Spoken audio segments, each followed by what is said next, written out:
باللہ من الشیطان الرجیم بسم اللہ الرحمن الرحیم۔ تسبیح اللہ تعالیٰ کی، درود و سلام آخری نبی حضرت محمد صلی اللہ علیہ وسلم پر۔ میں رائے عابد علی کھرل راست نقطہ کے فورم سے حاضر خدمت۔ آج کا ہمارا موضوع ہے کہ کسی بھی سوسائٹی میں پلاٹ یا فائل خریدتے وقت ڈیلر سے کون سے سوال کرنے چاہیے۔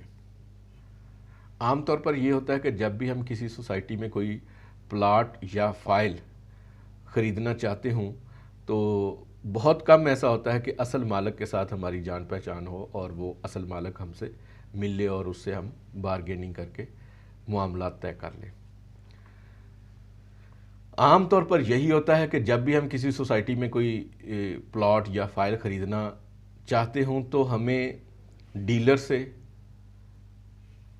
پراپرٹی ریئلٹر سے یا پراپرٹی کنسلٹنٹ وغیرہ سے ملنا ہوتا ہے۔ تو جب بھی ہم پراپرٹی ڈیلر سے جا کے ملتے ہیں تو وہ ہمیں سوسائٹی کی لوکیشن بتاتا ہے، سوسائٹی کی کریڈیبلٹی بتاتا ہے،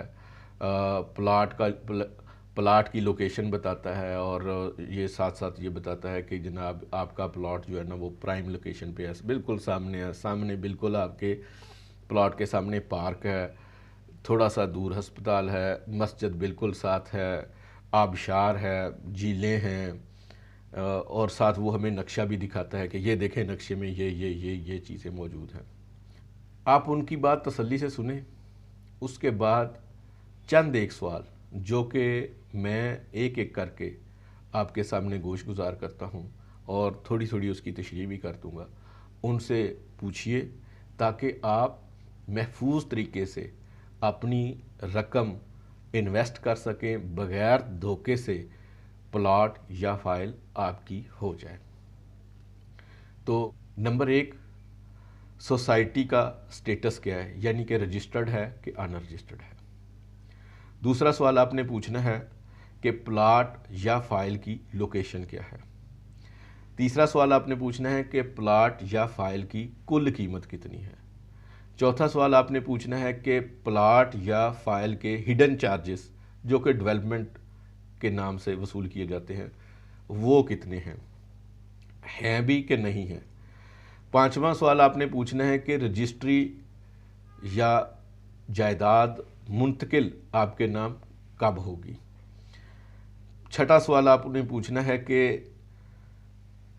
اقرار نامہ کو رجسٹرڈ کروانا ہے یا نوٹری کروانا ہے، یہ ضرور کرنا ہے اور ان سے ضرور یہ پوچھنا ہے۔ اور ساتواں سوال کہ اس میں ڈیلر کا کتنا کمیشن ہے۔ آٹھواں سوال کب تک پلاٹ کی شکل میں یہ فائل ہے یا پلاٹ ہے جو سوسائٹی میں ہے، کب تک پلاٹ کی شکل میں آ جائے گا، یعنی کہ پوزیشن وغیرہ کب مل جائے گا۔ پھر 9 نمبر پہ آپ نے پوچھنا ہے کہ اقساط کی رقم کیسے جمع کروانی ہے۔ نمبر 10، یہ ضروری ہے کہ آپ سیکنڈ اوپینین یعنی کہ کسی تیسرے بندے کی بھی رائے ضرور لے لیں اس کے حوالے سے۔ اور پھر سب سے آخر میں یہ پلاٹ کی تصدیق، پلاٹ کے کاغذات کی تصدیق وغیرہ ضرور کرنی ہے۔ آپ نے یہ بھی تصدیق کرنی ہے کہ پلاٹ گروی تو نہیں ہے، اور پھر یہ اضافی ہے کہ اس کا ریکارڈ کس ڈسٹرکٹ میں ہے۔ اب ہم اس کو مزید ایک ایک لائن میں تفصیل سے دیکھ لیتے ہیں۔ نمبر 1، سوسائٹی کا سٹیٹس، یعنی کہ اس طرح ہوتا ہے کہ سوسائٹی رجسٹرڈ ہے کہ نہیں ہے۔ اگر سوسائٹی رجسٹرڈ ہو گئی ہے تو اس کا وہ بلاک، وہ سیکٹر بھی رجسٹرڈ ہے کہ نہیں ہے۔ اگر رجسٹرڈ ہے تو سرٹیفکیٹ وغیرہ، اگر نہیں ہے تو یہ آپ کے نالج میں ہو کہ آپ جو پلاٹ یا فائل خرید رہے ہیں وہ ان رجسٹرڈ سوسائٹی کی ہے، رجسٹرڈ کی نہیں ہے۔ نمبر 2 پہ جو ہم ڈسکس کریں گے وہ ہے کہ پلاٹ یا فائل کی لوکیشن کیا ہے۔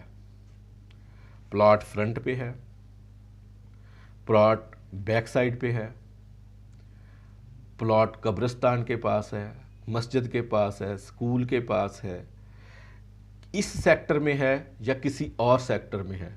دکھا ہمیں بی سیکٹر رہے ہیں اور